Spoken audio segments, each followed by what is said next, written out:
Olá pessoal, sou Amilcar Sampaio, mais um episódio do AdoraCast. É muito bom estar aqui com você. Para nós é uma alegria poder falar, compartilhar e liberar aquilo que Deus tem colocado no nosso coração. E confesso para você que tem sido um tempo que o Espírito Santo tem ministrado as nossas profundezas. E uau, quanto que nós temos vivido uma intensidade de Deus esse tempo, uma palavra profética que Ele tem liberado sobre o nosso coração. Tem um rugir, né, do leão dentro de nós e tanta coisa nós temos provado em Deus nesse tempo, tanta coisa linda, tanta coisa que Deus tem feito na vida de pessoas, de vidas, tantas situações, né, que Deus tem ministrado, né, a nossas vidas. Então é muito bom estar com você e hoje nós vamos falar um pouco sobre o Covid-19, as heresias e também essa tal da teologia da escravidão, quanto que isso é ruim. Mas começando então sobre Covid-19, esses meses que nós temos passado, nós temos sim sido levados para onde? Para dentro da nossa casa, para nossa família. E o que é inquestionável é que nesse lugar que Deus ele prova os nossos corações. Né? É nesse lugar que Deus ele nos vê, né? Por exemplo, se formos usar uma linguagem profética, quando se levanta ali o tabernáculo de Moisés indo do Egito para a Terra Prometida, Deus estava, né, olhando para eles. Deuteronômio capítulo 8 diz isso. E Deus queria ver o que estava dentro do coração deles. A gente pode aparentar fazer coisas, fazer um monte de coisa, balela, cirquinho, tudo. A gente pode mais, queridos. A real é o nosso coração, é a nossa consciência, é aquilo que está dentro de nós. E é isso, e é nesse lugar que Deus trabalha, é nesse lugar que Deus aceita ou não, não é a aparência. Então ali Deus queria ver o coração deles. Depois Davi leva a arca para Jerusalém, né, para sua terra, e ali Deus também prova o que? Naquele lugar tão frágil, tão simples, de simplicidade, de humildade, de verdade, Deus está provando ali os corações. E quantas coisas, inclusive, Davi teve ali de experiência. Então, esses momentos de Covid-19 desses meses, uau, quantas coisas têm acontecido. Temos estudado, visto, ouvido e confesso para vocês que tem sido momentos realmente de um confronto de Deus sobre a nossa vida e sobre a nossa história, de coisas que nós nunca vivemos, né? Nunca vimos, né? Por exemplo, esse uso de máscara, quanto que é estranho, né? Um monte de gente de máscara no rosto. Uau, como que isso é fora, né, de qualquer coisa que se tenha como normalidade na nossa vida, pelo menos até esse tempo do hoje, né? Mas eu percebo, olhando para a palavra de Deus e usando uma escritura falando de casa, esses dias Deus me levou em 1 Reis capítulo 3, a partir do versículo 16, quando tem uma história, não muito comum, não muito falada, mas é uma história real, de duas mulheres. E as duas ganharam um bebê, moravam na mesma casa, tinham a sua vida, tinham uma vida em comum, né? Uma vida aliançada debaixo de um teto, de uma residência. E ali, né, elas contemporâneas de ganhar as crianças, uma, infelizmente, ela esmaga o seu filho, né? Então isso significa, pela sua própria inconsciência, pela sua própria vida, a maneira que ela vivia, ela esmaga a criança, mata a criança. E ela percebe isso e foi rápida.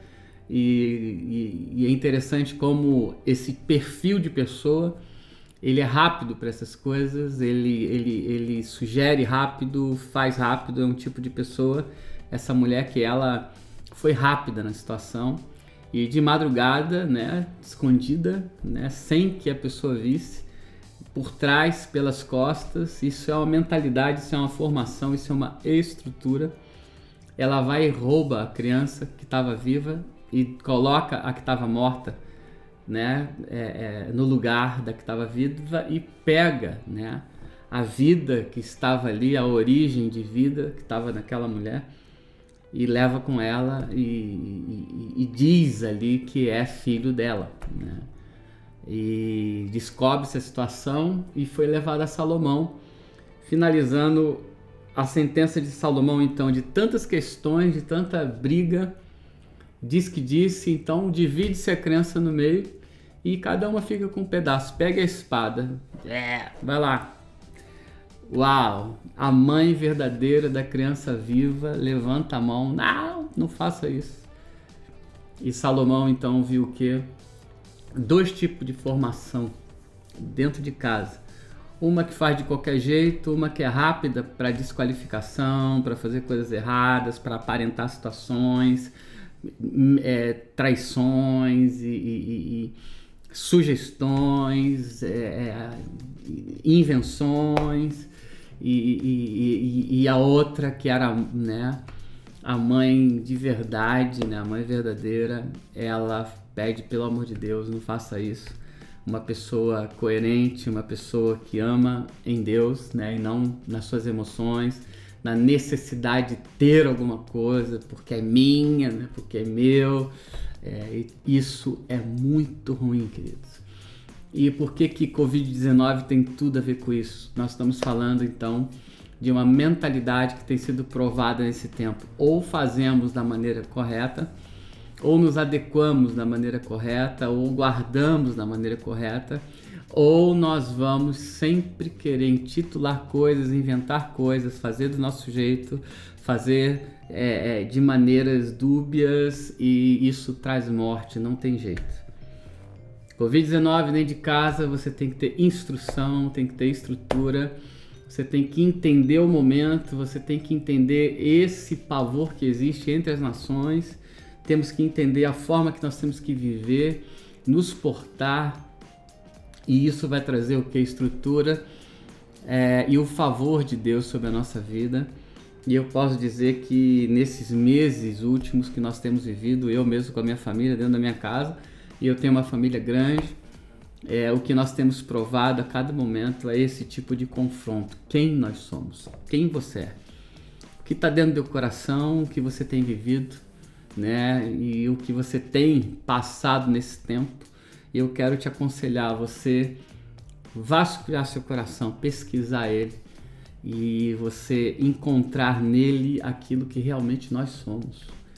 E isso não é vergonha para ninguém, nós precisamos de estruturar a nossa vida na verdade, queridos.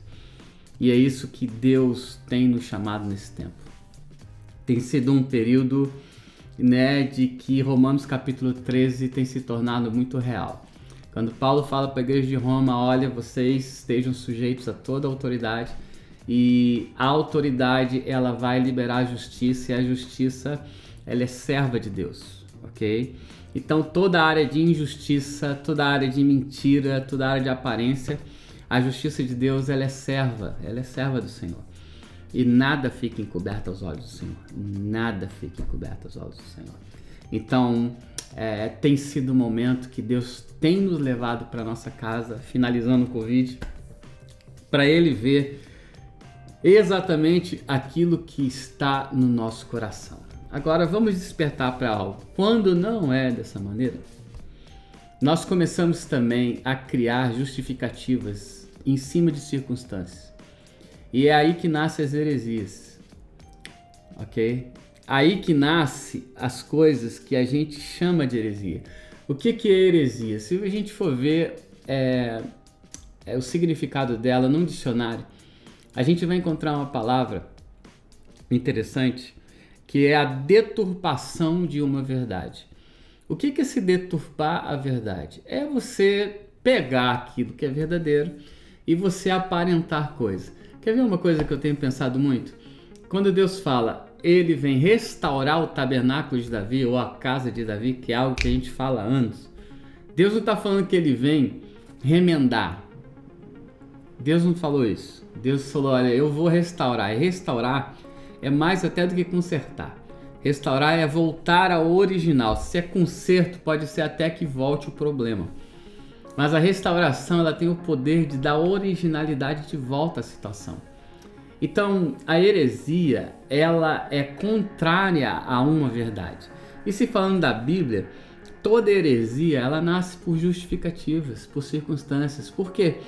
Pela pessoa, pelo homem, dentro de uma situação, ele querer colocar a sua própria verdade e dentro da verdade dele, ele começa a deturpar a verdade que é de Jesus. João capítulo 8, versículo 32, Jesus fala: conhecereis a verdade e a verdade vos libertará, que não tem nada a ver com a nossa verdade, é que Jesus é a verdade. Capítulo 1 de João, ele é o verbo. Uau! Oh! Ele é a verdade. Nós não somos a verdade. E todo lugar que a gente coloca uma verdade nossa e pronuncia isso, se torna uma heresia. E o quanto, queridos, que nós temos que tomar cuidado com isso. O que a gente ouve, o que a gente vê, principalmente hoje falando de internet, quantas coisas são baseadas no humanismo e dentro de uma mentira e uma desqualificação bíblica. Não podemos fazer isso. Vamos dar um exemplo. Quando Deus ele envia Jesus e a igreja dele começa a ser formada, e a primeira vez que Jesus falou de igreja foi para Pedro, que ele sobre a pedra levantaria a igreja e as portas do inferno não prevaleceriam contra ela. O quanto que nesse contexto Jesus estava falando então de uma igreja que ela foi totalmente formada por discípulos, por pessoas que se qualificaram, que foram provadas e aprovadas, e nós precisamos disso. Ninguém pode, eu tenho falado muito sobre isso, ninguém pode se auto-justificar em si mesmo. Nós precisamos de um conselho, nós precisamos de um favor. Eu lembro de todo o nosso ministério, de pessoas que nós sempre caminhamos juntos e sempre provaram o nosso coração. Quando nós não temos isso, isso é um lugar de heresia, de mentiras, e que nós começamos a consumir isso, e isso é fato. O quanto de confusão tem acontecido por causa disso. O quanto de morte, voltando ao Covid, o quanto de morte, o quanto que a inconsequência gera confusão, gera destruição, gera tanta meninice, tanta coisa. E isso é muito ruim, queridos. Nós precisamos fugir da heresia. E Jesus, quando ele chega a falar com a mulher samaritana, em lugares ali, de heresias, porque o reino do norte dividido com o do sul, e o reino do norte principalmente, ele adorava a Deus, mas ele adorava também a bezerros de ouro, que não tinha nada a ver com aquilo que é a verdadeira adoração. E Jesus fala para aquela mulher, então, de Samaria, de uma verdade. E ele diz: olha, os verdadeiros adoradores, eles não serão dúbios, eles não terão duas facetas, duas maneiras de ser, de viver. É uma só. Isso começa dentro de casa. Quando eu não consigo, por exemplo, ser fiel à minha esposa, à minha família, eu não vou ser fiel a ninguém. Quando eu não consigo ser filho dentro da minha casa, eu não consigo. É uma coisa que me escraviza, indo para a teologia da escravidão. O quanto que isso tem escravizado pessoas. Quanto que isso tem, olhando para Romanos capítulo 8, versículo 15, quando a orfandade, ela escraviza e ela deixa pessoas como debaixo de cabrestos, e as pessoas se movem assim, vivem assim, exclamam assim, aparentam dessa maneira, vivem de proporções tão, queridos, ruins, e o quanto que isso tem trazido pesos para a cidade, para o país, família. E eu digo para vocês algo, Deus nesse tempo tem nos feito olhar para dentro de nós e clamar Abba. E Abba é o Espírito de Deus, Pai. Uau! Quando eu sei quem eu sou em Deus, eu não preciso matar a criança errada e falar que é minha filha e querer provar isso, insistir, roubar situações. Eu não preciso disso, porque o Abba é meu Pai. E se Ele é meu Pai, Ele sabe o que eu preciso.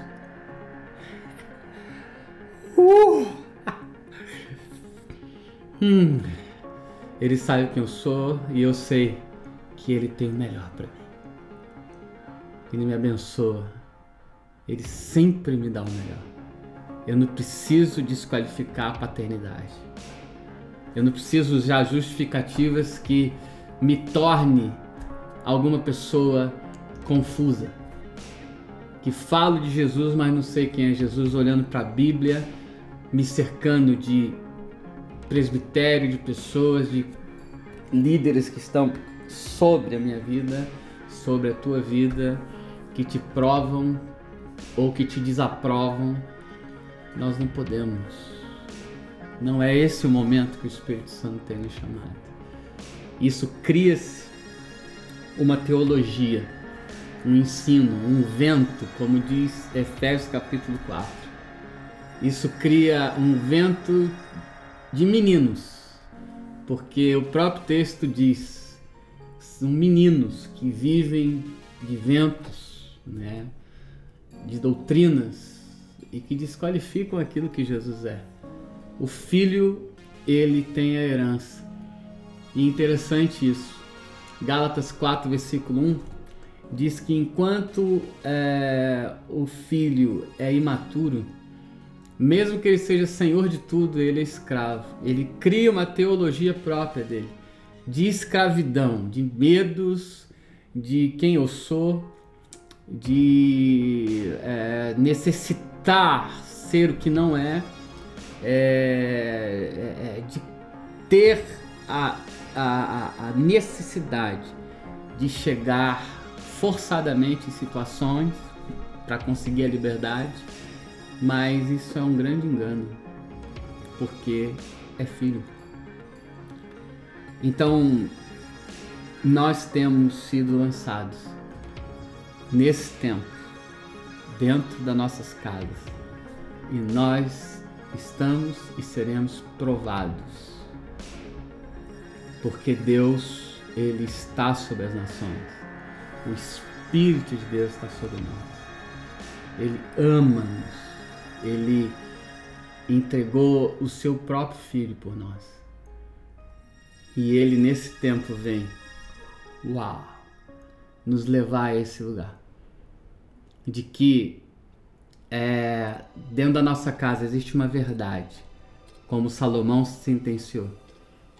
Dentro de a palavra de Deus, ela é única, ela é real, ela é inerrante, sem heresias. E nós não precisamos de ensino de escravidão, nós somos filhos. E se somos, nós temos o melhor dele. O melhor dele está nesse momento na tua vida, na tua história. E você vive de coisas maravilhosas, para a honra do seu nome. Deus te abençoe muito. Que você pense, conclua, ore, busca o Senhor, porque esse é o tempo. No nome de Jesus. Yes!